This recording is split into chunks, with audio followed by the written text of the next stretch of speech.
Thank you.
देवा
संतापायी माथा ठेविता सद्भावी तेने भेटे देव आप्याप मनवोडी संतांशी अखंड भजावे त्यांचे चरणी भावे दिन सदा संता घरी देव कामना करी पितांबर घरी वरी छाया मनवोडी संतासी अखंड भजावे त्यांचे चरणी व्हावे दिन सदा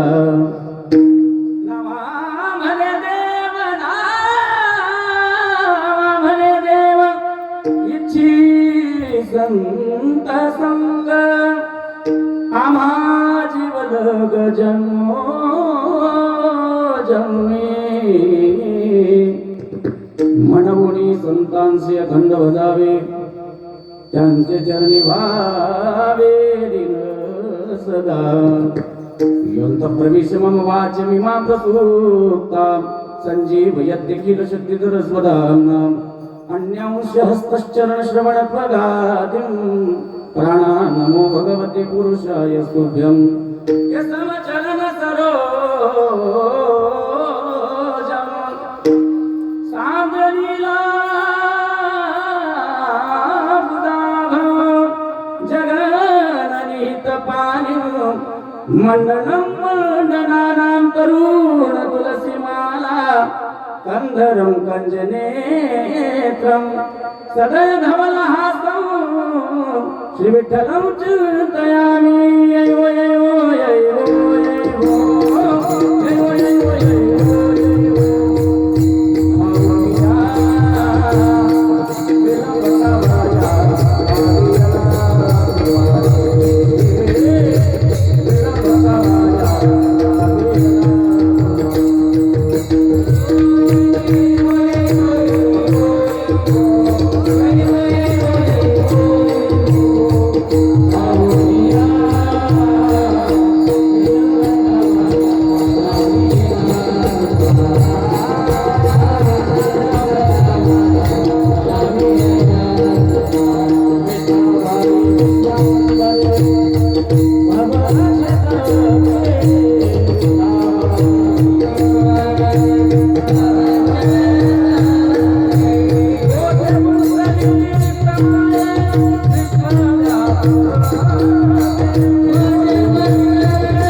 Thank you.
कलाकारं कलाङ्काङ्कदेशोदिकामोदिवक्त्रं कलानिशबाधा पणोदारदक्षं समाधिस्थमूर्तिं भजे ज्ञानदेवं केलोकाभिराम रणरङ्गधीरं राजीवनेत्रं रघुवंशनाथं कारुण्यरूपं करुणाकरन्तं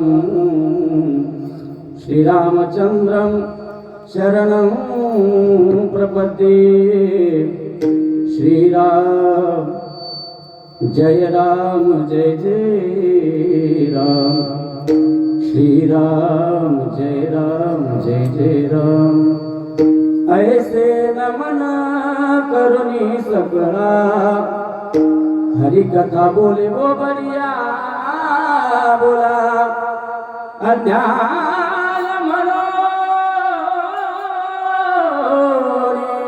आपुलिया बाळा, चालवी सकला नामाने विठ्ठल विठ्ठल।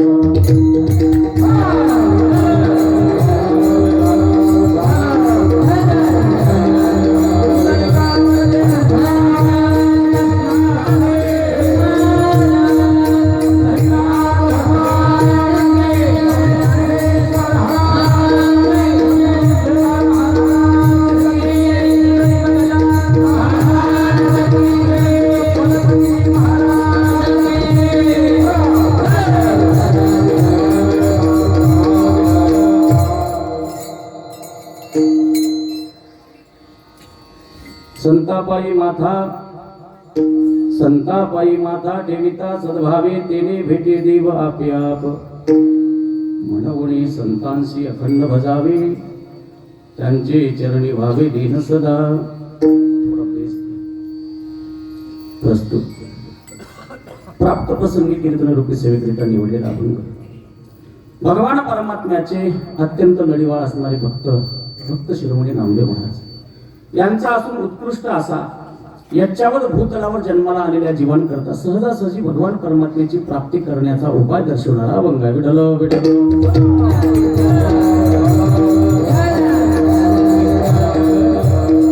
अभंगाच्या माध्यमातून श्री संत नामदेव महाराज सांगतात, बाबा रे, मनुष्य आणि या देहामध्ये ज्या वेळेला आपण जन्माला येतो ना, मनुष्य रूपी देहामध्ये जन्माला आल्यानंतर भगवान परमात्म्याची प्राप्ती करण्याकरता आपल्याला विविध प्रकारचे सायास करण्याची गरज पडणार नाही।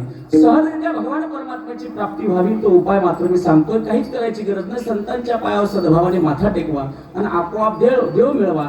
संतांच्या पायावर सद्भावाने माथा टेकवल्यामुळे भगवान परमात्म्याची प्राप्ती निश्चितपणे होणार। म्हणून त्या संतांना मग आपण काय केलं पाहिजे? अखंड भजलं पाहिजे। प्रश्न हा निर्माण होतो, का म्हणून त्या संतांना अखंड भजलं पाहिजे? तर नामदेव महाराज म्हणतात, अरे संतांच्या घरी देव येऊन कामधंदा करतो म्हणून त्या संतांना अखंड भजलं पाहिजे। का म्हणून त्या संतांना अखंड भजलं पाहिजे? तर नामदेव महाराज म्हणतात, अरे त्या संतांच्या संगतीची इच्छा प्रत्यक्ष भगवान परमात्मा करतो म्हणून त्या संतांना अखंड भजलं पाहिजे। विठ्ठल विठ्ठल।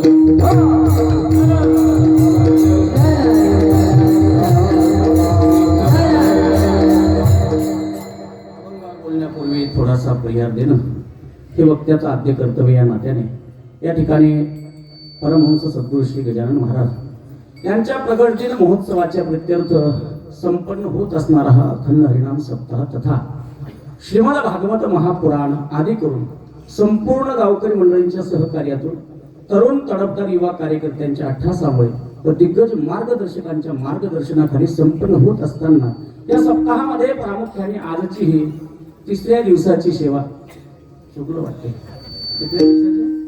नाही, यांचे चेहरे पाहण्यात असं वाटतं तिसऱ्या दिवसाला बसले की काय। फ्रेश व्हावं, फ्रेश बसल्याशिवाय काही मजा नाही कीर्तनाची। अरे संसारामध्ये ह्या सगळ्या गोष्टी भोगतच आलो ना आपण। ती बायको पुढे आलं की तोंड बारीकसं होतं, दुसरी आली की प्रफुल्लित होतं, हे जाऊ द्या बाकीच्या गोष्टी। मला अंतःकरणापासून बसून एकच म्हणायचं आहे, माणसाने किमान परमार्थामध्ये एक 5-10 मिनिटाचा जो वेळ आपण देतो ना, तो एकदम फ्रेश झाला पाहिजे। विठ्ठल विठ्ठल।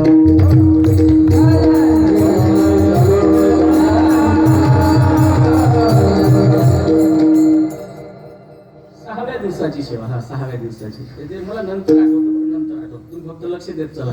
6व्या दिवसाची सेवा माझ्या वाटेला आलेली असताना या ठिकाणी अखिल गुण निदान रुक्मिणी प्राण संजीवन जगदाधार आदिकरून सर्व संतांच्या पदस्पर्शाने पुनीत झालेली आपली ही दिग्रस नामक नगरीमध्ये अत्यंत मनमोहक नैम्यरम्य वातावरणामध्ये हा सोहळा चालू आहे.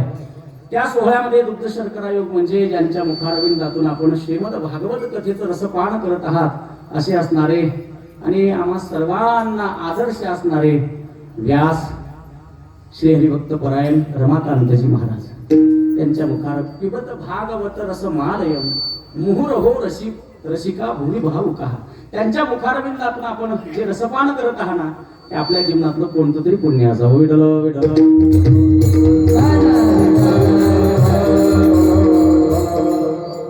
शास्त्रकारांनी वर्णन केलेलं आहे बाबा रे आपल्या जीवनामध्ये जीवन जगत असताना दोन प्रकारचं जीवन माणसाने जगलं पाहिजे. एक तर धन्य जीवन जगलं पाहिजे नाही तर दुसरं ढीग जीवन जगलं पाहिजे. मला असं म्हणायचं ढीग जीवन जगणारे बरेचसे प्राणी आहेत पण धन्य जीवनाला धन्यता प्राप्त करून देणारा एकमेव प्राणी असेल तर त्याचं नाव मनुष्य आहे. आपल्या जीवनामध्ये धन्यता प्राप्त व्हावी असं म्हणत असेल तर श्रीमद भागवत कथा माणसाने श्रवण केली पाहिजे.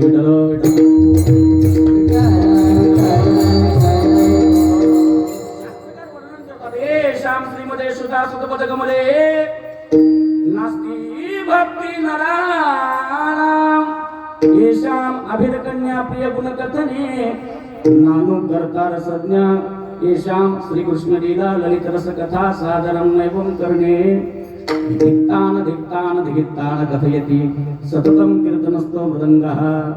शास्त्रकार वर्णन करत असताना सांगतात बाबा रे धन्य जीवन जर जगायचं असेल तर त्या भगवान परमात्म्याची परम पावन लीला श्रवण केल्याशिवाय माणसाच्या जीवनाला धन्यता प्राप्त होऊ शकत नाही. येशाम श्रीकृष्ण लीला ललित रस कथा त्या भगवान श्रीकृष्ण परमात्म्याची परम पावन कथा जर कानाने सादरम नैवम करणे कानाने जर श्रवण नाही केली तर हा मृदंग राज या कीर्तनामध्ये सांगतोय जी लोक भगवान श्रीकृष्ण परमात्म्याचं चिंतन आणि कानाने श्रवण करत नाही त्यांच्या जीवनाचं काय धिक्तान धिक्तान धिक्तान कथयति सततम कीर्तन असतो मृदंगा. विठ्ठल विठ्ठल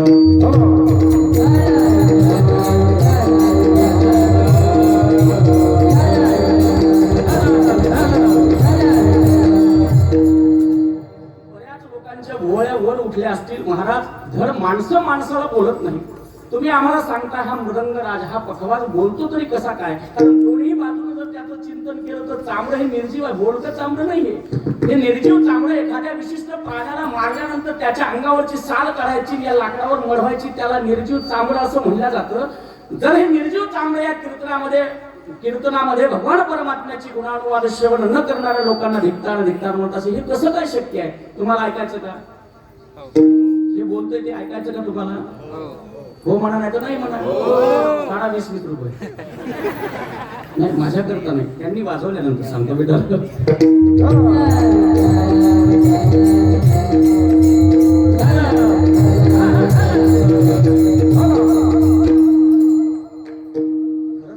ज्ञानराजांच्या कुशीमधले आम्ही सर्व बछडे आहोत त्याच्यामुळे काही अडचण नाही. मयूर महाराज म्हणजे अत्यंत माझ्या जवळचे हृदयाच्या स्थानी असणारे आदिकरून सर्व जोग महाराज वारकरी शिक्षण संस्थेची प्रधान पंडित असणारी ही माणसं.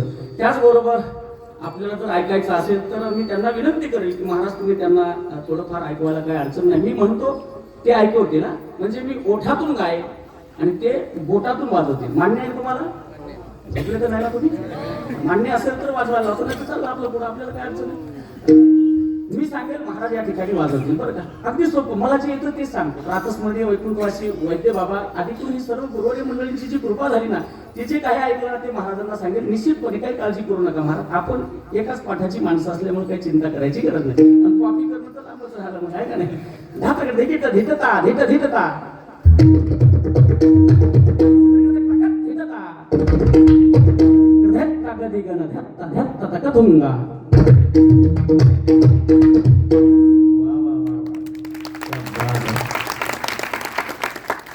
बऱ्याच ठिकाणी गायला हा श्लोक पण ते मी म्हणलं ते वाजवणं थोडं अवघड. आता समाजा पुढे म्हणावं जमलं चौपट चापड करावं लागतं पण खरोखर रॉयल हात आहे फार छान हात आहे. मला माहिती तुम्ही वाजवा एक फार महत्वाचं चलन आहे थोडंसं. धिन न धागे न धा अधा धागे न धा तक धिकित धिन तिना किट तिन न धागे न धा अधा धागे न धा तक धिकित धिन तिना किट धिन न धागे न धा अधा धागे न धा तक धिकित धिन तिना किट धा धागे न धा धागे न धिन न धागे न धा अधा धागे न अधा धागे न धिन न धागे न धा अधा धागे न वा चाटवरस धिन धाकीन धा धा धाकीन चाटवर असत धिन्न धाकीन धा धा धाकीन धात्रकडे धिकिट धिन्न तिन्ना किट वा वा वा वा क्या बात है होत्या खाली याला म्हणतात ना हे जमत नाही मला रे हे बाबांकडचं नाही हे तिकडचं आहे हा तिकडचं पुण्याकडचं विठ्ठल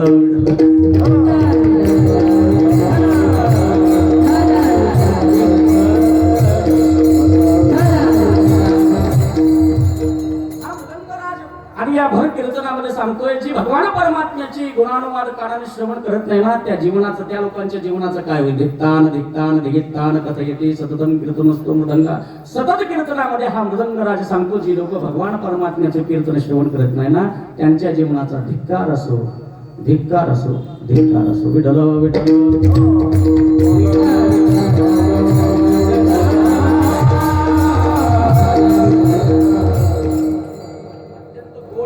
कथा चालू आहे यामध्ये खरं तर मला आज 6व्या दिवसाची कीर्तन सेवा प्राप्त झाली मला काही वेगळं वाटत नाही गुरुजी कारण आता एवढं धावपळ चालू आहे गाव बदललं का स्टेज बदलतो वातावरण बदलतं लोक बदलतात पण इथलं थोडंसं विशेष आहे किती वर्ष आपलं म्हणून 17 वर्ष झाले मला वाटतं इथला सप्ताह सुरू झाल्यानंतर 2 वर्षांनी मी कीर्तन सुरू केले विठ्ठल विठ्ठल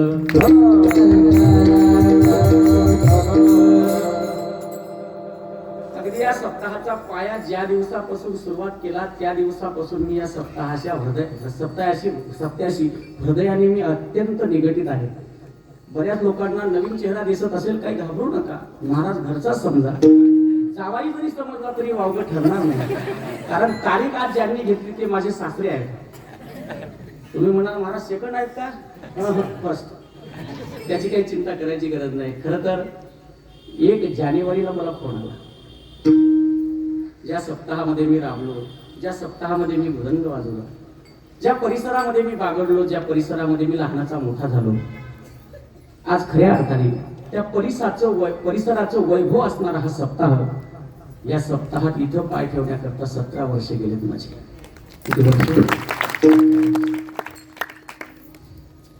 हा संघर्ष काय माझ्या जीवनातला साधा इथपर्यंत कारण आहे त्याचं योग्यतेशिवाय इथपर्यंत व्यक्ती येत नाही मला ज्ञात आहे माझ्याकडे वेळ फार कमी आहे पहिले तर यांनी 10 वाजले का त्यांनी ठाई गायली पहिली तर गोष्ट असा आहे की माझ्या जीवनातला संघर्ष आणि तो संघर्ष जणू काय आयुष्याला टिकावा अशा पद्धतीचा पण त्यामध्ये एक गोष्ट सातत्याने माझ्या जीवनामध्ये कधी दूर झाली नाही ती म्हणजे ज्ञानोबाऱ्यांचं स्मरण फक्त एक गोष्ट डोक्यामध्ये ठेवली संघर्ष तर माणसाच्या जीवनामध्ये येणार अर्थात संघर्ष असल्याशिवाय जिवंतपणाचा प्रूफ माणसाला देता येईल कारण संघर्ष त्याच्या जीवनात आहे जो जिवंत आहे बरोबर जिवंत माणसाच्या जीवनामध्ये संघर्ष आहे मायबाप मुर्द्यावर कुठला संघर्ष येणार आहे बस बाकी त्याच्या जीवनातला काही संघर्ष शिल्लक राहत नाही मी एकच मनामध्ये विचार केला आपल्या जीवनातले काही काही ध्येय असतात आणि ते ध्येय माणसाने गाठेपर्यंत फक्त आपली साधना मौन बाळगून चालली पाहिजे विठ्ठल विठ्ठल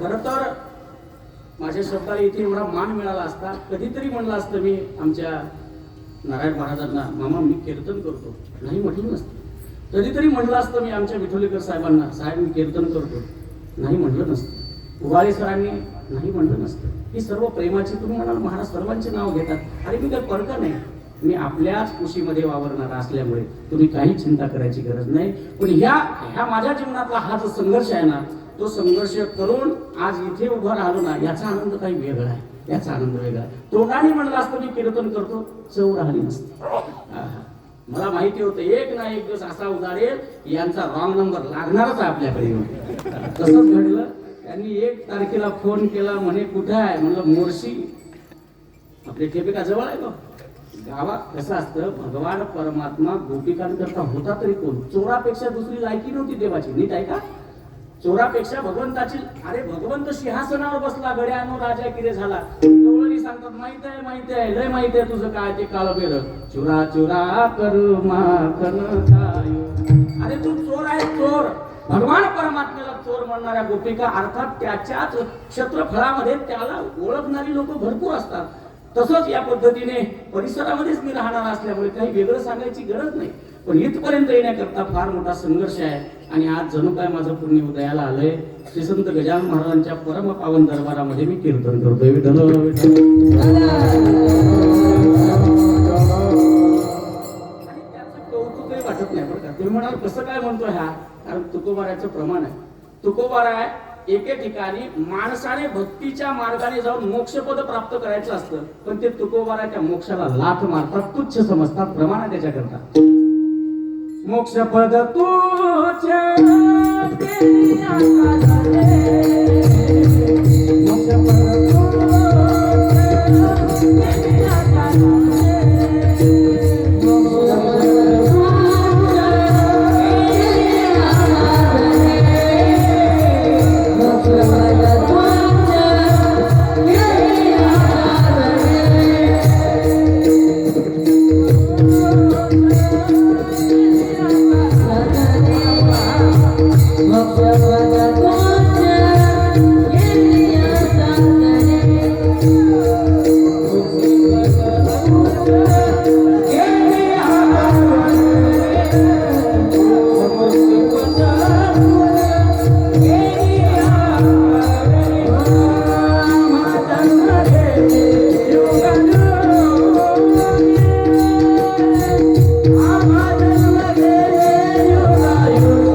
मोक्ष पद तुच्छ क्रिया कारणे. काय कारण आहे? कारण त्या मोक्षाच्याही पुढे फार मोठं सुख आहे. विटे ऐसे सुख न हे भक्ती रस. बस त्या पद्धतीची अवस्था आज जीवनामध्ये आहे. खरं तर ही एक सेवा महाराजांच्या दरबारामध्ये. आणि आमच्या नारायण मामाने फोन केला, सांगितलं. बोलणं त्यांचं सरळ असतं, एकेरीच असतं. उगाच ते दाखवायचं या महाराज जा म्हणा, असलं ते असलं, जे आहे ते सरळ असतं. विजू तारीख खाली आहे का? मामा तारीख तर खाली आहे, पण मी खूप लांब आहे, मोर्शीला कथा चालू आहे म्हणलं. आता बोलता येत नाही, अवघड आहे ना जरा. बोलणं जरा कठीणच राहतं, लांब आहे म्हणलं जरा. आता बोलायची काही गरजच नाही इथं, कारण इथला यत्र यत्र धुमो तत्र तत्र वणी, इथला वास कुठे कुठे गेला ते मलाच माहिती आहे, इतरांना सांगायची गरज नाही. आणि त्यांनी एक खंत व्यक्त केली. खरं तर यावर्षी मला वाटतं कीर्तना करतात थोडं कार्यकर्त्यांनी टाळाटाळ केली, पण एक वाक्य बोलू का? आवर्जून बोलेल. हा सप्ताह म्हणजे आपल्या या यवतमाळ जिल्ह्याची शान आहे. बहुतेक ज्या वेळेला महाराष्ट्रभर आम्ही फिरतोय ना, त्यावेळेला परिचय देत असताना जेव्हा दिग्रसचं नाव सांगतो ना, वाई मेंढीला सहजासहजी ओळखत नसते. दिग्रस तालुक्याचं जेव्हा नाव सांगतो ना, त्यावेळेला आम्हाला आमची मित्रमंडळी परभणी, संभाजीनगर, अहिल्यानगर या परिसरातील ज्या वेळेला बोलतात ना, परिचय जेव्हा सांगतो ना आम्ही, दिग्रस, धारवा दिग्रस, त्यावेळेला ते सांगतात तेच का? तो फार मोठा सप्ताह त्या दिग्रस मध्ये होतो, तेच दिग्रस का? आम्हाला म्हणावं लागतं हो तेच दिग्रस. एवढं नाव लौकिक ज्या सप्ताहाने केलं, एवढं नाव लौकिक ज्या दिग्रसने केलंय, त्या दिग्रस मध्ये सप्ताह बंद पडतो हे स्वप्न सुद्धा येता कामा नये. विठाला विठाला.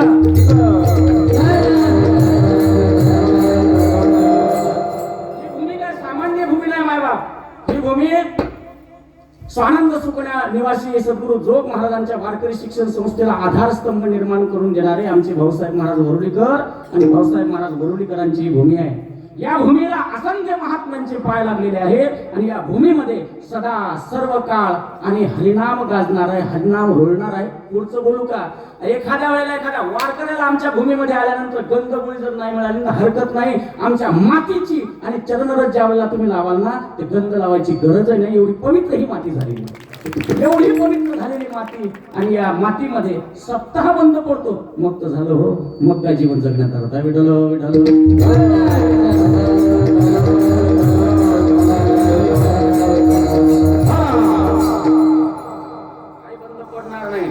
या परिसराला मोठमोठ्या महात्म्यांची देण आहे. तुम्ही घाबरू नका. कार्यकर्ते फक्त इमानीद्वारे कार्यक्रम चालू ठेवा. सर्व लोक तुम्हाला सहकार्य करणार आहे. चला अभंगाकडे वळतो.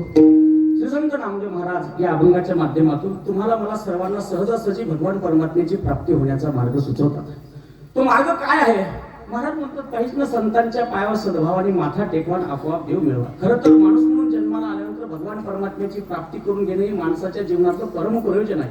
शास्त्रकाराने सांगितलं दोन प्रकारचे प्रयोजन आहे. एक अवांतर प्रयोजन, दुसरं आहे परम प्रयोजन. माणसाने परम प्रयोजनाला प्राधान्य दिल्याशिवाय माणसाच्या जीवनाचं कल्याण नाही. याचा अर्थ भगवान परमात्म्याची प्राप्ती केल्याशिवाय माणसाने मरता कामा नये. भक्ती करून त्या भगवान परमात्म्याच्या निजधामाला जाणे हे खऱ्या अर्थाने पुरुषार्थ आहे. तो पुरुषार्थ आपण आपल्या जवळ करणं अत्यंत गरजेचं आहे. त्याला परम प्रयोजन म्हणतात. तुमचे डोळे पाहिल्यानंतर मला असं वाटतं तुम्हाला प्रयोजनाचं लक्षात आलं नसावं. जसं दैनंदिन जीवनामध्ये दोन शब्द महत्वाचे, एक गरज शब्द आहे, दुसरा आवड शब्द आहे. मी तुम्हाला प्रश्न विचारतो, मानवी देह जगवण्याकरता जेवण करणं गरजेचं का आवडीचं? गरजेचं. पण जेवण झाल्यानंतर तंबाखू खाणं आवडीचं आहे. कदाचित एखाद्याने ठरवलं मला जेवायचंच नाही, फक्त तंबाखू खायची, चालेल का? अरे म्हणेल ना तो. त्याला त्याच्या जीवनामध्ये तंबाखूला प्राधान्य देऊन जमणार नाही. बस तसंच आहे. त्याने जेवणालाच प्राधान्य दिलं पाहिजे. तसं जीवन जगत असताना देवालाच प्राधान्य दिलं पाहिजे. इतर गोष्टी गौण बाळगल्या पाहिजे.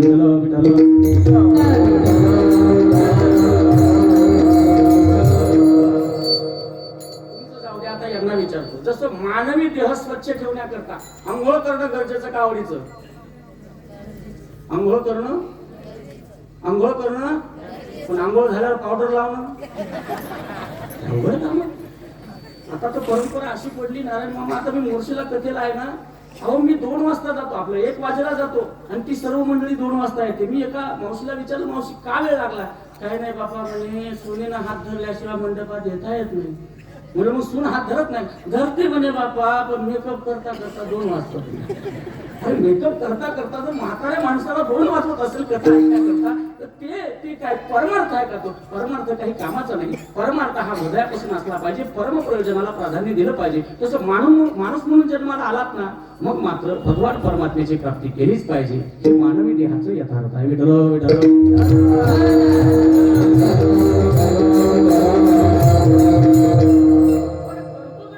भगवान परमात्म्याची प्राप्ती तर विविध प्रकारचे मार्ग सांगितले. बाकीच्या मार्गामध्ये आपल्याला पडायचं नाही, त्याचं चिंतन आहे आपल्याला करायचं नाही. कारण तुकोबारायांनी इत्यादी सर्व संतांनी त्या सर्व मार्गांना काय केलं? मोडोनिया वाटा सूक्ष्म दुस्तर केला राजभारत आले असा, केला राजभारत आले असा, केला राजभारत. बस सकाळपासून चालू झालं. आज कृष्ण जन्म करून आलो तिथं. सर्व वाटा मोडून काढल्या तुकोबारायांनी. मग कोणती सोपी वाट आहे? नामदेव महाराजांनी सांगितलं संतांच्या पायावर माथा टेकवा, आपोआप देव मिळवा. याच्यापेक्षा सोपं काय असावं? कोणाच्या जाऊन पाया पडायचं? साधू महात्म्याच्या. बर, साधकांच्या लक्षात आलं की नामदेव महाराज म्हणतात संतांच्या पायावर माथा टेकवा आणि आपोआप देव मिळवा. मग संतांची मालिका ज्या वेळेला काढली त्या मालिकेमध्ये नामदेव महाराजांचा 1 नंबर आहे ना. संतांच्या मालिकेमध्ये नामदेवराय सुद्धा एक आणि संत आहेत. मग नामदेवरायांनी असं का म्हणावं की संतांच्या पायावर माथा टेकवा? नामदेवरायांनी म्हणायला पाहिजे मोकळ्या अंतकरणाने, अहो या माझ्या पायावर मी संत आहे, माझ्या पायावर माथा टेकवा आपोआप देव मिळवा. कारण देव त्याच्या जवळचाच होता ना. नामदेवरायाच्या अगदी निकट असणारे भगवान परमात्मा नामदेवरायांनी म्हणायला पाहिजे माझ्या पायावर माथा टेकवा आपोआप देव मिळवा. पुढचं वाक्य बोलतो ऐका. वारकरी संप्रदाय एवढा स्वार्थी संप्रदाय नाही. वारकरी संप्रदायातल्या कुठल्या संतांनी स्वतःला साधू म्हणून घेतलं नाही. नीट ऐका. वारकरी संप्रदायातील संतांनी स्वतःला कधी महात्मा म्हणून घेतलं नाही. वारकरी संप्रदायातील संतांनी कधी स्वतःला बाबा म्हणून घेतलं नाही हो. पुढचं वाक्य बोलतो, वारकरी संप्रदायातल्या संतांचा अधिकार जर पाहू गेलो तर देवाच्या अधिकारापेक्षा मोठा अधिकार आहे. विठ्ठल विठ्ठल.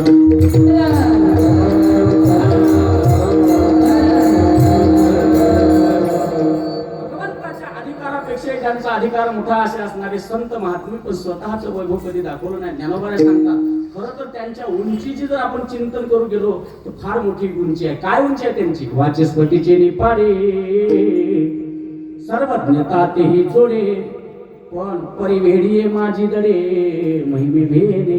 ज्ञानोबा सांगतात त्यांच्या आणि विद्वत्तेची जर आपण बरोबरी करू गेलो तर वाचस्पतीची निपाडे, त्यांची जर तुलना करू गेलो तर वाचस्पती एवढा त्यांचा अधिकार आहे. पण सर्वज्ञता तेही जोडे पण पुढचं वाक्य महत्वाचं, परिवेडीये माझी दडे महिमे भेदे. ज्ञानोबा सांगतात एवढं जरी महत्व त्यांचं असेल पण तरी देखील समाजामध्ये वावरत असताना शहाण्यासारखे नाही वावरले. परिवेडीये माझी दडे महिमे भेदे. कशा पद्धतीने ज्ञानोबाने दृष्टांत दिला. आडवी वातुडे आडवी आढळता जेवी हरवी नाना कुल वधुल पवी अभय वाते. ज्ञानोबाने दोन दृष्टांत फार गोड दिले. एखादा श्रीमंत मनुष्य आणि त्या श्रीमंत मनुष्याला आपली श्रीमंती जगतापुढे दाखवायची फार मोठी इच्छा असते.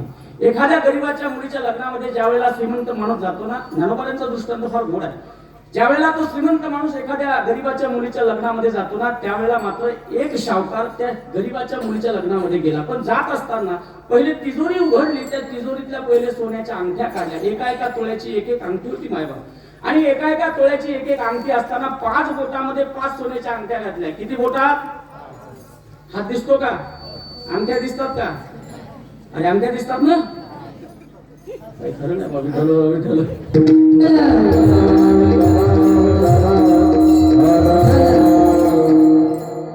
शाब्दिक अंगठ्या म्हणतो मी. माझ्या हातातल्या होतील काळजी करू नका. भाव काय? सोन्याचे भाव काय? आम्ही बाहेरच आउट ऑफ कंट्री आहे का नाही? काय भाव आपल्या दिवसमध्ये? 1 लाख. आता गेलेला सण कोणता होता? सण होता सिंहसन का? घरची म्हणे यावर्षी लय रपाटा हाणला बा, सीझन चांगलं गेलं म्हणे. म्हणलं हो चांगलं गेलं. म्हणजे एखादा तोळा तरी नाही. म्हणलं तुला भाव माहिती आहे का? म्हणजे नाही माहित नाही. म्हणलं तेवढ्या भावात दुसरी बायको करताय, बाकीच्या नादाला लावू नको. तेवढ्या भावामध्ये दुसरी करता येईल त्याच्यामुळे तो ती म्हणजे काही हरकत नाही, मी आहे तशी बरी आहे, फक्त दुसरी आणू नका म्हणजे बरं.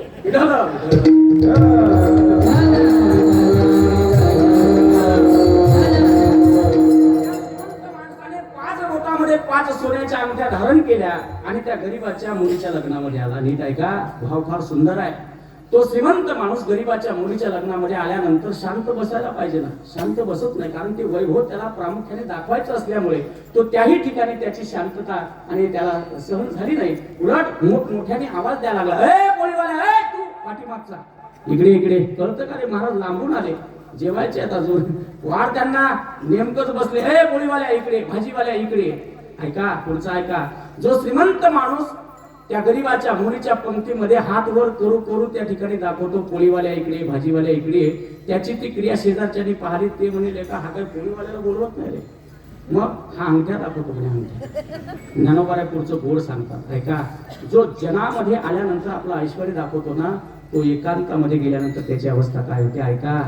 जो आता लग्नामध्ये येऊन अंगठ्या दाखवतो ना, ज्ञानोबा सांगतात समजा तोच श्रीमंत माणूस बाजाराच्या दिवशी रात्रीच्या वेळेला फाट्याच्या रस्त्याने एकटा जायला लागला आणि 4 चोर पुढे उभे राहिले. चोर कळतात ना, 4 चोर. कारण कीर्तनाला येणाऱ्या माणसाला काही कळत नसतो, ह्या नास्तिक गोष्टी त्यांना काही घेणं देणं नसतं, फार सज्जन मंडळी आहे. तसं 4 चोर उभे राहिले पुढे. नीट ऐका, बाजाराच्या दिवशी रात्रीच्या वेळेला फाट्याच्या रस्त्याने एकटा हा श्रीमंत माणूस त्याच अंगठ्यात तिथंच घालून निघाला. त्यावेळेला त्याच्या पुढे 4 चोर उभे राहिले. जो पंक्तीमध्ये आवाज देत होता, दोघं इकडून या, भाजीवाल्या इकडे, पाणीवाल्या इकडे. आता तो श्रीमंत माणूस त्या ठिकाणी त्या चोरांना म्हणणार आहे का, चौघा अरे तुम्ही काळजी करू नका, माझ्याकडे 5 सोन्याच्या अंगठ्या आहेत, 2 जण इकडून या, 2 जण इकडून या, मला लुटा. म्हणणार आहे का? बस तशीच अवस्था संतांची. ज्ञानोबा सांगतात त्याच पद्धतीने जनापुढे गेल्यानंतर जसं तुमचा आमचा स्वभाव आहे आपलं वैभव दाखवायचं, तसं तो एकांतात गेल्यावर चोरांच्या भीतीने जसा स्वतःचं ऐश्वर्य झाकतो ना, संत महात्मे देखील तुमच्या माझ्या भीतीने स्वतःचं ऐश्वर्य झाकतात. विठ्ठल विठ्ठल.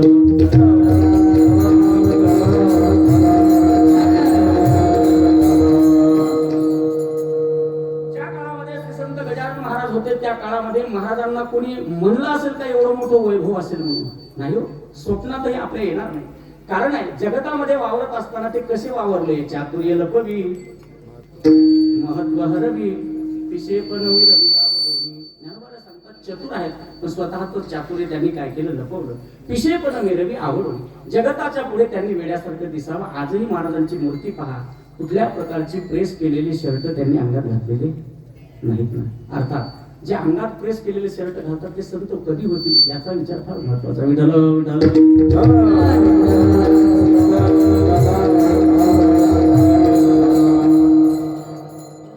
स्पष्ट सांगितलेलं बरं राहतं कधी कधी माणसाने. आम्ही महाराज होऊ काही हरकत नाही, संत पदाला पोहोचण्याकरता फार मोठी विरक्ती लागते. याचा अर्थ जगतामध्ये वावरत असताना ही संत मंडळी स्वतःचं वैभव झाकतात. चतुर नाहीत का? भरपूर मोठे चतुर आहेत, परंतु स्वतःचं चातुर्य जगतापुढे कधी त्यांनी मांडलं नाही. जगतापुढे वावरताना कसे वावरले? ऐका. तुका वेडा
समाजाने त्यांना काही शहाणं म्हणलं नाही, समाजाने त्यांना वेडच म्हणलं. याचा अर्थ असा आहे की ज्या ज्या वेळेला संत महात्मे जगतापुढे येतात त्या त्या वेळेला स्वतःचं वैभव जगताला कधी दाखवत नाही. अहो मीराबाईचा अधिकार काय होता? राधिकेचा अधिकार काय होता? अधिकार फार मोठा होता. राधा ऐसी भई श्याम की दीवानी, राधा ऐसी भई श्याम की दीवानी, के पंडितों की बानी हो गई, एक भोली भारी गाँव की गवार, एक भोली भारी गाँव की गवार, कान्हा की पटरानी हो गई, के ब्रिज की कहानी हो गई, के पंडितों की बानी हो गई. या जगतामध्ये जेवढे म्हणून संत जन्माला आलेत ना, सर्व जगतापुढे त्यांनी कधी स्वतःचं वैभव झाकलं नाही. नामदेवराय म्हणतात मी त्याच परंपरेतला असल्यामुळे स्वतःला कधी संत म्हणून घेत नाही, उलट जगापुढे मी मात्र माझा अनुभव मांडतो अभंगाच्या पहिल्या चरणात. संतापायी माता, संतापायी माता, संतापायी माता, हे विनाश झाले. संतापायी माता, संतापायी माता, संतापायी माता, हे विनाश झाले. संतापायी माता, संतापायी माता,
द्वारे मी मात्र माझा अनुभव या ठिकाणी प्रतिपादन करतो. काय अनुभव आहे नामदेवरायाचा?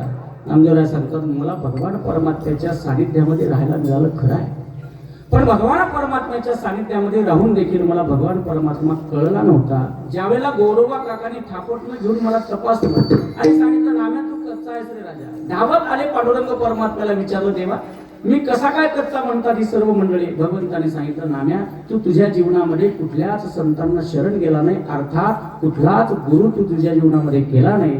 परिणामतः गुरु न मिळाल्यामुळे तू मात्र त्या बाबतीत कच्चा आहेस. काय करू देवा सांगा. नामदेवरायाला सांगतात भगवान परमात्मा, जाऊन घ्याला गेल्यानंतर तुला तिथे एक संत प्राप्त होईल, त्या संतांचे जाऊन पाय धर. परिणाम काय होईल भगवान परमात्मा सांगतात, तो परिणाम तूच तुझ्या मुखाने सांगशील, फक्त तू जा तर खरी. नामदेवराय आणि औंढ्याला गेले. औंढ्याला गेल्यानंतर त्या द्वारातून आतमध्ये प्रवेश केला. आतमध्ये प्रवेश केल्यानंतर एक फक्कड महात्मा साधू आणि त्या ठिकाणी पोहळले होते, पण त्यांचे पाय मात्र शिवलिंगावर धारण केलेले होते. ते शिवलिंगावरचे पाय पाहून नामदेव महाराज म्हणतात, हा संत आहे, याचे धरून जाऊन मी पाय धरावे. भगवान परमात्मा देवही काय वेडा आहे, कोणाच्या पाठीमागे लाग. शेवटी नामदेवरायांनी पाठ फिरवली, जायला लागले. त्यावेळेला विसोबा खेत्राने सांगितलं, बाबा कुठे चाललास रे, थोडं इकडे 5 मिनिट, अगदी माझे पाय एवढे उचलून बाजूला ठेव आणि मग मात्र निघून जा. नामदेवराय म्हणजे चाललोच ना आता, मग एक काम करू, जाता जाता तेवढं सहकार्य करू.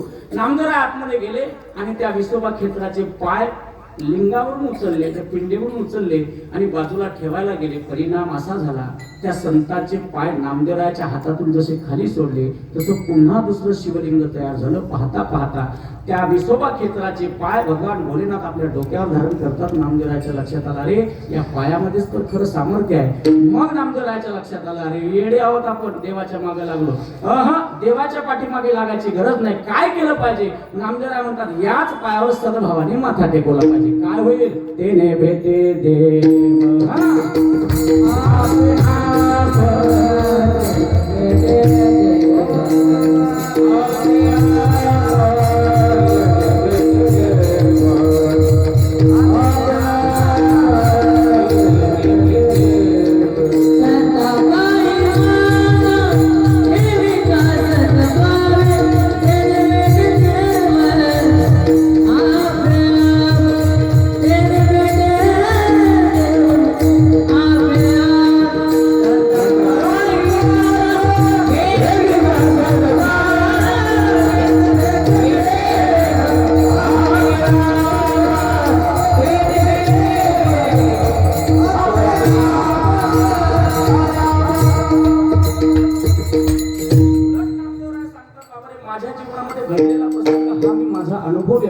संतांच्या पार माथा टेकवल्यामुळे परिणाम काय झाला?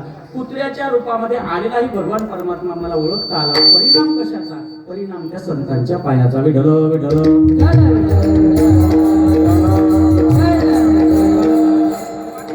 जीवनामध्ये करायची गरज नाही. एका विशिष्ट अधिकारी संतांच्या चरणाजवळ बसून राहा, पडून राहा.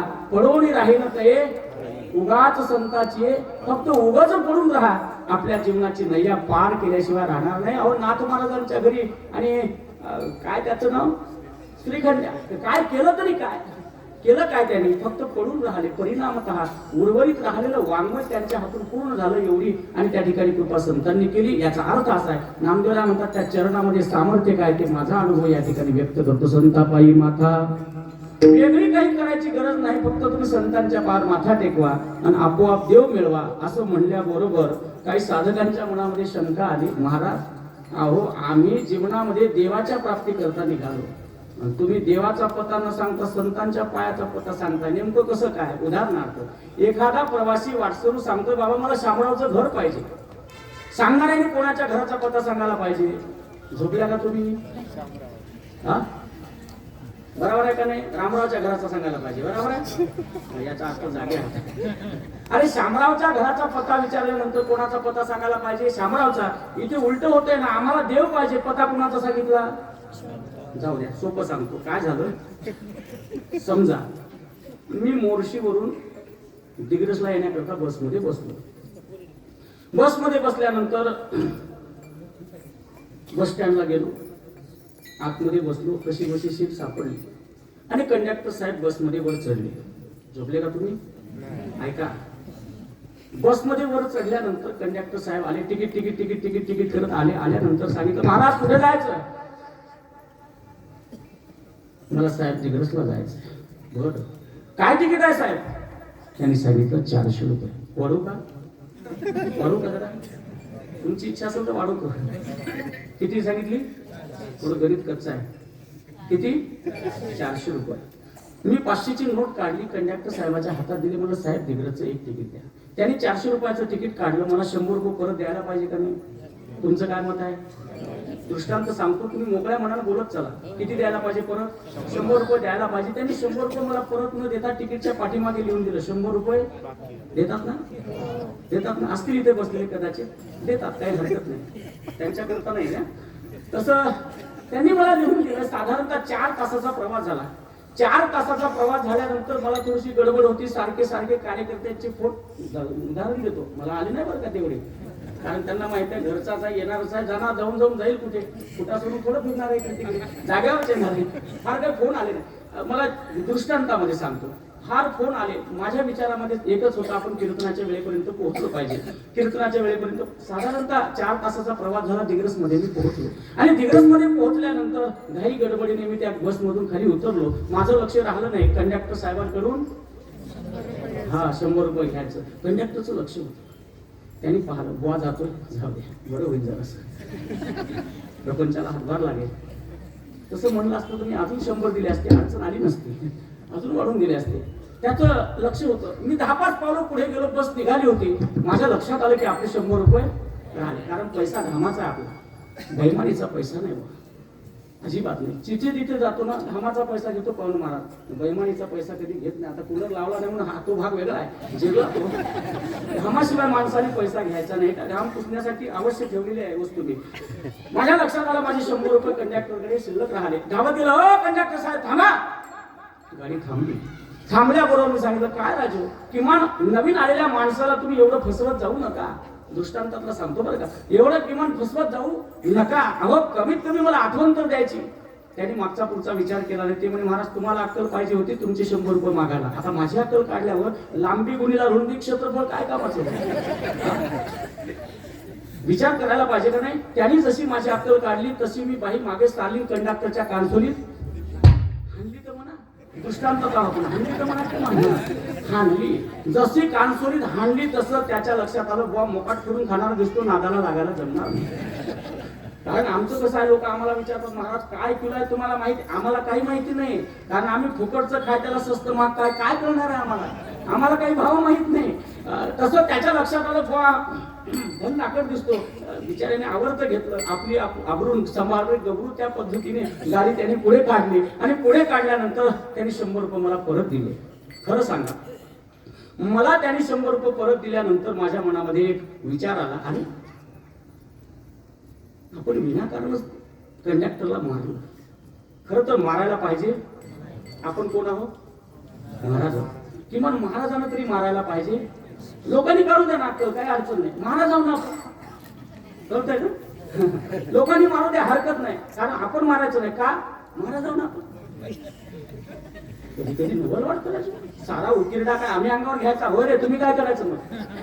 तुम्ही करायचं काय? नावं ठेवायची घ्या काय? त्यांचं फुकटचे कपडे भेटले ते मग शर्ट लांब शिवणार नाही का? तुमच्या काय बापाचे?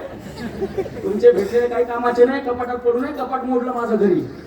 आणखी काय बोलू? कधी कधी प्रेमाचे भेटतात बिचारे, त्यांना म्हणावं लागतं, दादा किमान मी घातले पाहिजे एवढं तरी चांगलं द्या.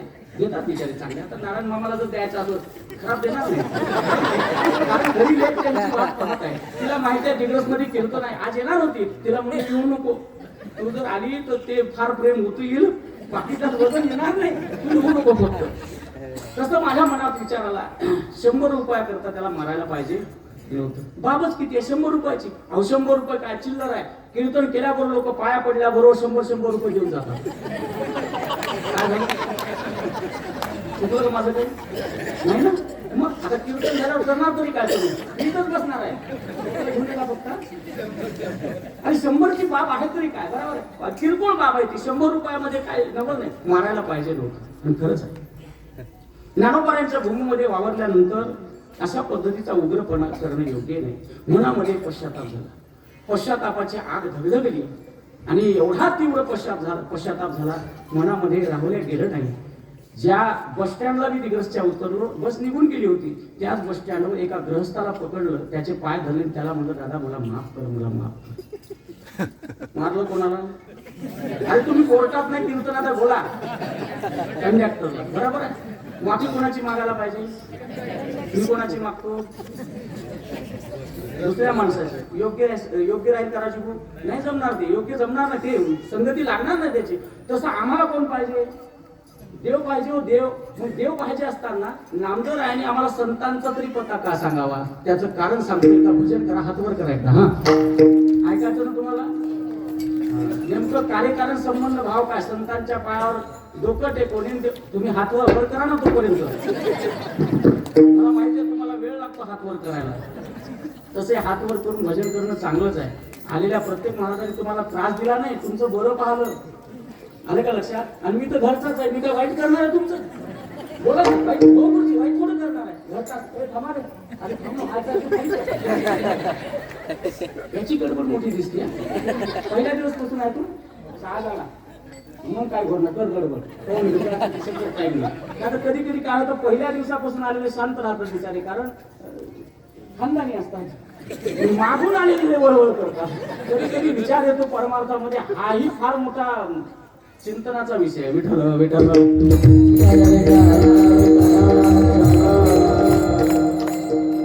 मागून येणाऱ्याने अनुभवाचा तर विचार करायला पाहिजे. उठलं का तोंड आपलं तोंड सुख घ्यायचं. हो कोण मारा? अरे आम्ही काहीतरी केलं लहान असताना, त्याग केला काहीतरी, हे साधना. आम्ही दुसऱ्यांचा आदर केला. हो आपल्या परिसरात नव्हती का? अजूनही त्यांच्या चरणाजवळ आम्ही बसतो. किंवा एवढं तर पाहायला पाहिजे मागून येणाऱ्याने. त्याला बोलतो मी, तुम्ही चिंता करू नका. विठ्ठल विठ्ठल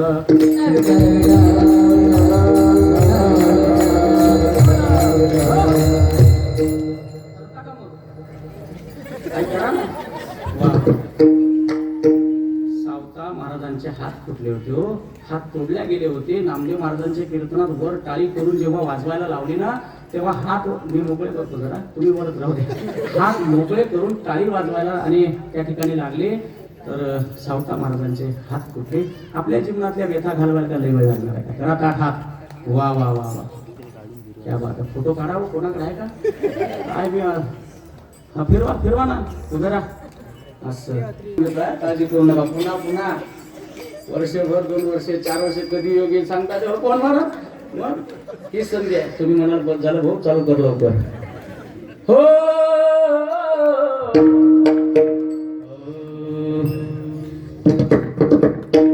ज्ञानदेव जनाबाई, मुखाने म्हणा बरं का. ज्ञानदेव जनाबाई, ज्ञानदेव जनाबाई, काही काही म्हणत नाही. अरे ते म्हणता का? काय करावा? आता अवघड काम आहे समाजाचा. हात वर करा. बारक माई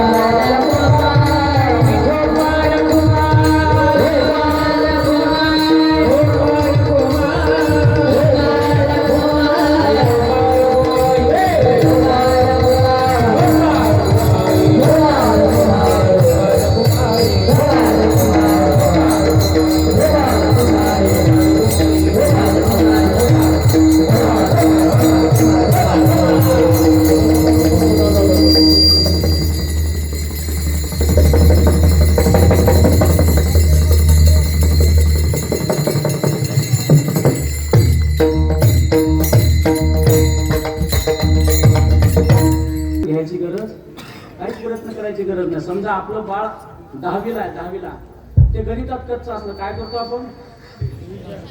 बोला ना, ट्युशन लावतो. गणितात कच्चा आहे म्हणा, आता लाव ट्युशन. गणितात कच्चा आहे, इंग्रजीत कच्चा आहे, विज्ञानात कच्चा आहे, शिक्षणात कच्चा आहे. हे आता नाही, आता अवघड काम आहे. अरे या विषयामध्ये परिपक्व होण्याकरता त्याला चांगलं वळण घेणं अत्यंत गरजेचं आहे. ट्युशन घेणं गरजेचं आहे. शिव्या देण्याचं असं आहे हो. ऐकलं का कधी? पण आपले कार्टे, आपले लोकांचे नाही, आपले कार्टे विष्णू सहस्त्रनाम एखाद्या वेळेला मागचा श्लोक पुढे जाईल, यांच्याशिवाय जात नाही महाराज. मोठं अवघड काम आहे हे.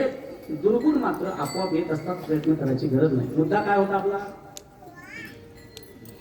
नेमकं संतांच्या पायावर माथा टेकवण्याचा आणि देवाच्या प्राप्तीचा नेमकं संबंध काय, त्याच्यामध्ये फार महत्वाचा शब्द टाकतो. अर्थात देवाचा आणि संतांचा कार्यकारण संबंध भाव काय हे पाहणं गरजेचं आहे. विठ्ठल विठ्ठल.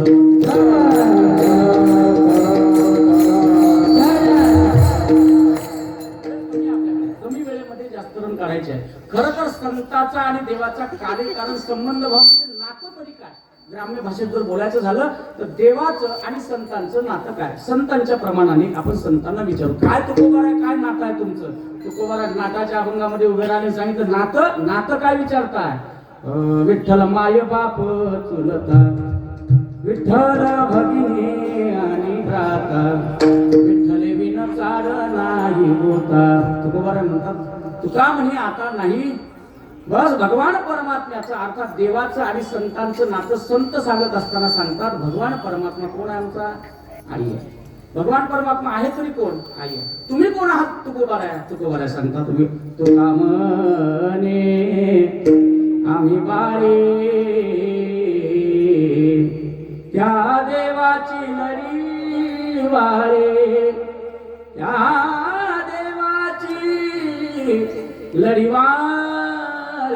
देव देईल विसावा, जाऊ देवाची आगावा देव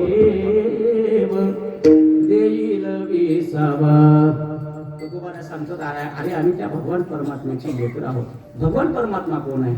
विठू माझा संगे गोपाळांचा मेळा, विठू माझा लेकूर. भगवान परमात्मा लेकूर वाला आहे. आणि त्या भगवान परमात्म्याची लेकरं कोण आहे? संत आहे. दुसरं कोण आहे? संत महात्मे. आता संताचा आणि देवाचा संबंध जर पाहू गेलो तर भगवान परमात्मा माय आहे आणि संत कोण? लेकर आहे. आणि सामान्य व्यवहारातल्या मायचा दृष्टिकोन दृष्टांत आपल्या डोळ्यापुढे ठेवा. सामान्य आणि माय आपल्या लेकरा करता काय काय करत नसेल हो. कबीर महाराज म्हणतात, अरे ती माय आपल्या लेकराला वावरत असताना, वाढवत असताना संपूर्ण शरीराची लाही लाही करून घेते, पण आपलं बाळ ती घडवत असते. एवढं तिचं आणि प्रेम त्या बाळावर असतं. तुकोबारा वर्णन करतात ना, जिचे पिळे बाळ,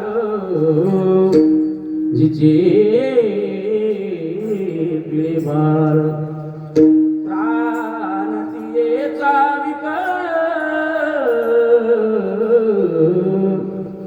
ऐसा मातेचा स्वभाव. तुकोबारा म्हणतात, अरे किती प्रेम करते ती आहे आपल्या लेकरावर. आपल्याही पेक्षा जीवापाड प्रेम करणारं कोण नसेल ते या जगतामध्ये आई आहे. आई एवढं प्रेम आपल्या बाळावर कोणी करू शकत नाही. आमचे गुरुजी नेहमी म्हणायचे, अरे दुधात दूध गाईचं, दुधात दूध गाईचं, फुलात फुल जाईचं, प्रेमात प्रेम वा. माँ बच्चों की जान होती है. ऐकत आहात? माँ बच्चों की जान होती है. अरे ओ होते हैं किस्मत वाले जिनको माँ होती है. भाग्यवान आहे ती माणसं ज्यांना आई आहे. भाग्यवान आहे ती माणसं ज्यांना आई आहे. ज्यांना नाही त्यांना विचारा. अरे ज्या ज्या वेळेला त्यांच्या कानावर आई नावाचा शब्द पडेल ना, त्या वेळेला त्यांच्या काळजावर आणि घाव केल्यासारखी वेदना आणि त्यांच्या जीवनामध्ये असते. ज्यांना नाही ना त्यांना विचारा. कबीर महाराज म्हणतात, आई पाहिजे माणसाच्या जीवनामध्ये. जर आई असेल ना, मदन महाराज, जगाच्या पाठीवरचा केवढाही दुःखाचा डोंगर येऊ द्या, त्या डोंगराची राख करण्याचं सामर्थ्य तिच्या आशीर्वादामध्ये आहे. डोंगराची राख करण्याचं माझा अनुभव आहे. इतरांचं कशाला सांगू. अगदी लहानपणापासून जिने सावरलं, जिने सांभाळलं, आज मात्र त्या काळामध्ये अत्यंत कठीणाईचे दिवस आणि त्याही कठीणाईच्या दिवसामध्ये तिने पैशाचा विचार केला नाही. तिने कशाच व्यवहारामध्ये काही खायची एक टायमाची व्यवस्था सोय लागत नव्हती. आता आमच्या नारायण महाराजांना माहितच आहे सर्व. पण तरी देखील ताठपणा तिने कधी वापरू दिला नाही. आळंदीला ज्या वेळेला तिने पाठवलं, मी राष्ट्रीय विद्यालयामध्ये शिकण्याकरता होतो. 7वा वर्ग पास झालो, 7वा वर्ग. आणि तिने लगेच मला इथून चिंतामणी त्यावर जायची. मला वाटतं 170 210 अशी काहीतरी तिकीट असायची त्यावेळेला. आणि 2000 साली माझ्या आईने मला आळंदीला पाठवलं. कधी कधी मनात विचार येतो, जे लेकरू न्याहारी कळत असेल आपल्याला, न्याहारीला शेळ्या 2 भाकरी हाणायचं, ते लेकरू आळंदीमध्ये गेल्यानंतर कसं राहणार आहे. मी फोनवर म्हणायचो, आई किती निर्दयी आहेस ग तू, किमान माझा तो विचार कर. मला भूक लागते इथे, मधुपूर येण्याकरता 2 वाजता पोटामध्ये कावळे खोकतात ग, आतडे तोडून खातील मला, मला घरी येऊ दे. तिने एकच वाक्य सांगितलं, जीवनामध्ये आयुष्याचं जर पोट भरायचं असेल तर आता उपवासी राह, भविष्यात उपवासी राहायची गरज पडणार नाही. आता उपवास काढ. हे काढलेले उपवास तुझ्या जीवनामध्ये आयुष्याची शिदोरी देणारे आहे राजा, काळजी करू नको. 4 वर्ष काढल्यानंतर मधुकरी बंद पडली. आणि मधुकरी बंद पडल्यावरती लँडलाईनचा फोन होता, 07234 आपला कोड नंबर आहे. दाबला, घरी रिंग गेली. सांगितलं, मामा माझ्या आईला आवाज द्या. आई धावत आली. सांगितलं, आई मी राहत नाही का आळंदीत. का रे राजा. मधुकरी बंद पडली म्हणला. उपकार आहे त्या शांतीनाथ महाराजांचे, त्यांचा भात मिळायचा. महाराज मंडळी यांना माहिती आहे, अजूनही मिळतो भात.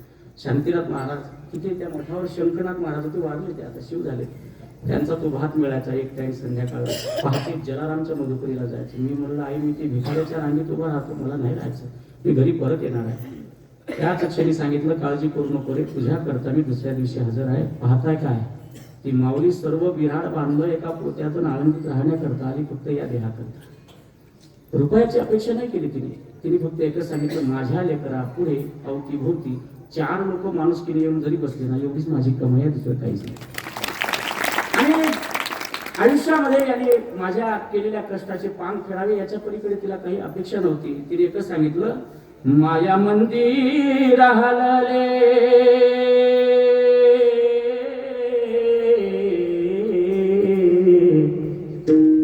माया मंदिर हलले, लागे कळस फुटाया, आज घायाळ पक्षी जाई पिला ना भेटाया. घायाळ पक्षीने सारखी ती धावत आली. आणि तिने काय केलं हो, तिनं बांधलं घरट, दिला विसावा निवारा. तिनं बांधलं घरट, दिला विसावा निवारा. घेऊन या पंखाखाली भरविला मोती चारा, दूर उडाली पाखर,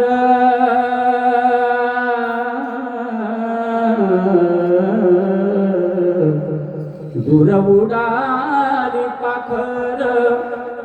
पांग आईच फेडाया,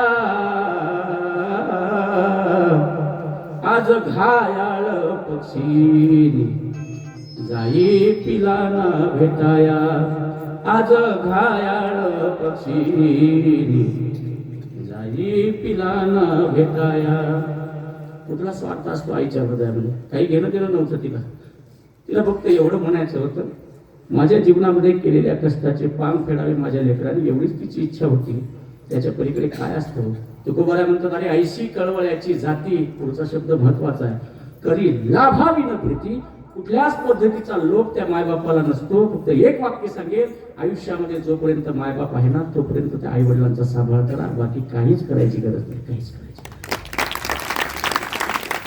का त्याचं कारण आहे, गेल्यानंतर मग फक्त माय एवढा शब्द शिल्लक उरतो, त्याच्या पाठीमागचा बोलावा आपल्याला मिळत नाही. त्याचं कारण ऐका, पिलू ठेवून कोप्यात चिवही ते चार्याले. शब्द ऐका. इतर कविता ऐकल्या, ही कविता फार गोड आहे. आपल्या वऱ्हाडातलं लेकरू आहे राळेगावचा कविताकार.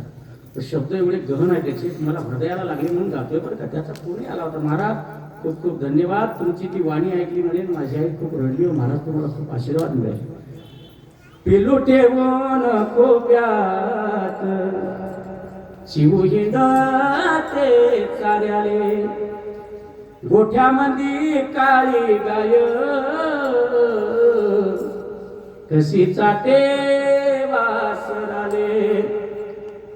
पिलू ठेवून कोप्यात चिवही ते चार्याले, गोठ्यामध्ये काळी गाय कशी चाटे वासराले हे पाहून वाटते माय असावी साऱ्याले माय असावी साऱ्याले प्रत्येकाच्या जीवनामध्ये मायेचं प्रेम असलं पाहिजे. नाही ना आता या सगळ्या गोष्टी पाहिल्यानंतर असं वाटतं देवा माझ्या जीवनात होती ती निघून गेली आता काय करायचं. अरे तुम्हाला पाहिजे मला पाहिजे यात नवल नाही. माय देवकीचा काना माय यशोदेचा तान्हा लेक असो किती मोठा मायेसाठी परिताना माय माऊलीची माया माय माऊलीची माया पुसा अनाथ कोराडे हे पाहून वाटते माय असावी साऱ्याले माय असावी साऱ्याले. माय मिटता पापनी कसा दाटतो अंधार माय मिटता पापनी मेल्यानंतर काय हो डोळे बंद केल्यावर माय मिटता पापनी कसा दाटतो अंधार अंधारल्या जीवनात माय आणते सकाय तिच्या चैतन्याच तेज तिच्या चैतन्याच तेज नाही आकाशी ताऱ्याले हे पाहून वाटते माय असावी साऱ्याले माय असावी साऱ्याले. बस एकदा त्या कविता काय करतात तुम्ही म्हणलं तरी म्हणणार नाही मी ती काळजी करू नका कारण भांडवलाला काही कमी नाही. आपल्या विदर्भातही असा बादशाह जन्माला आला त्याच्या शब्दाने हृदय जळून जाईल हे शब्द आहेत ते. आईचं प्रेम काही वेगळं आहे. कबीर महाराज म्हणतात अरे एखाद्या माऊलीचं एकुलते एक बाळ जर मरण पावलं ना ती माय त्या लेकराच्या विरहामध्ये आयुष्यभर रडत असते. कबीर महाराज फार गोड वर्णन करतात के जब तक जिए माता रोए बहन रोए 10 मासा 13 दिन तक तिरिया रोए फिर करे घरवासा. जोपर्यंत ती आई जिवंत असते ना तोपर्यंत ती आई त्या लेकराच्या विरहामध्ये रडत असते. 13 दिन तक ती कोण किती रडतं बहन रोये 10 मासा बहीण 10 महिने पत्नी 13 दिन तक तिरिया रोये फिर करे घर वासा. कोण कसं रडतं याची यादी सांगितलेली आहे की पेट पकड कर माता रोये हात पकड करवाई लपट झपट कर तिरिया रोये हंस केला जाई. महाराज म्हणतात 9 महिने 9 दिवस तिने या उदरामध्ये त्याला वावरलेलं असतं सांभाळलेलं असतं. आज तिच्या पोटचा गोळा निघून गेला तिची कूस उजाडली म्हणून पेट पकड कर माता रोये हात पकड कर भाई. भाऊ खांद्याला खांदा लावून चालणारा होता निघून गेला माझा उजवा हात. हात पकड कर भाई. प्रेताला कुरवाळू कुरवाळू पत्नी रडते. कबीर महाराज म्हणतात हंस केला जाई. अरे आपल्याला प्रेम करणारी मूर्ती कोणती असेल तर तमाम महाराष्ट्र फिरतो आम्ही. आजही घरी गेलो ना बोबडे सर गाडीचा आवाज ऐकला की आमची म्हातारी माय पहिले उठून दरवाजा उघडते. हो विठ्ठल विठ्ठल.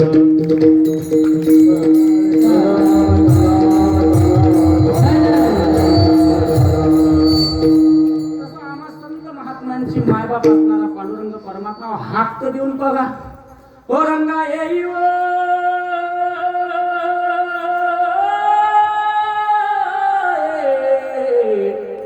विठाई पिठाई माझे कृष्णाई कान्हाई विठाई पिठाई माझे कृष्णाई कान्हाई येई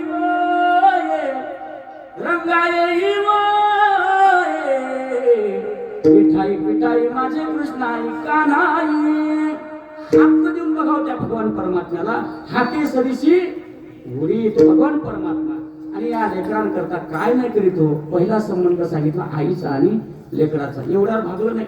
दुसरा संबंध कार्यकारण संबंध पाहतो ना आपण, का संतांच्या पार माथा टेकल्यावर भगवान परमात्म्याची प्राप्ती होते. दुसरा संबंध असा आहे, आता त्यांच्यामध्ये कुठल्याच प्रकारची अविभागेन दृष्टत्वा, त्यांच्यामध्ये आता संतांमध्ये भगवान परमात्म्यामध्ये कुठलाच भेद शिल्लक उरला नाही. आता आहे तरी काय, देवते संत, देवते संत निमित्त त्या प्रतिमा. देव आणि संत वेगळे नसून दोन्ही एकच आहे, निमित्त मात्र त्या प्रतिमा आहे. ज्ञानेश्वर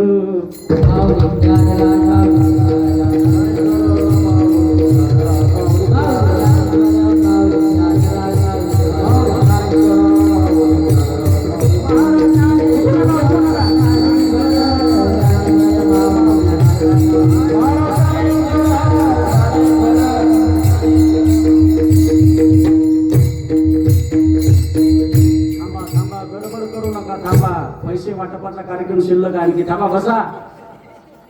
कसे बसले आता. महाराज म्हणतात काहीच नाही, आता मात्र शेवटचा संबंध आहे. आता देव आणि संत काही वेगळे नाही, दोन्ही एकच आहे, निमित्त मात्र आहे. आता तुमच्या माझ्या उद्धाराकरता त्यांना कधी देव व्हावं लागतं, कधी गुरु व्हावं लागतं. माझ्या विठोबाचा कैसा, अजून त्याचं वेगळं घे. माझ्या विठोबाचा कैसा प्रेम भाव, आपणची देव होय गुरु, पडिये देव भाव पुरवे. हे सर्व भगवान परमात्मा आहेत. म्हणून संतांच्या पार माथा टेकवला की आपोआप देव मिळतो, भगवान परमात्मा प्राप्त होतो. म्हणून महाराज म्हणतात, म्हणून ही संताशी अखंड बजावे, त्यांचे चरण व्हावे भिन्न सदा. का म्हणून त्या संतांना अखंड बजावं. तर नामदेव महाराज सांगताले, संता घरी देव कामधंदा करी, पितांबर धरी वरी छाया. म्हणून त्या संतांना अखंड बजावं. का म्हणून त्या संतांना अखंड बजावं. तर नावा म्हणे देव इच्छी संत नामा म्हणे देव इच्छी संत नामा म्हणे देव इच्छी संत नामा म्हणे देव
Ah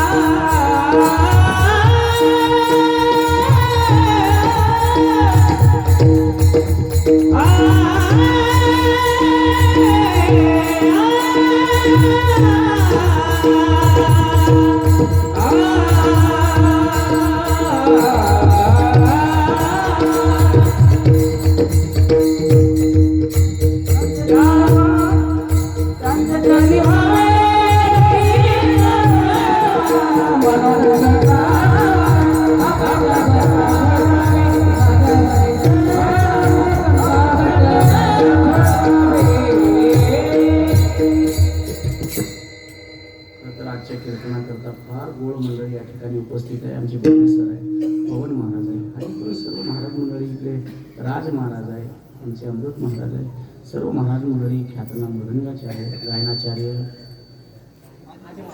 आदित्य महाराज, वा माऊली महाराज, माझा मुलगाच आहे माऊली, माऊली महाराज.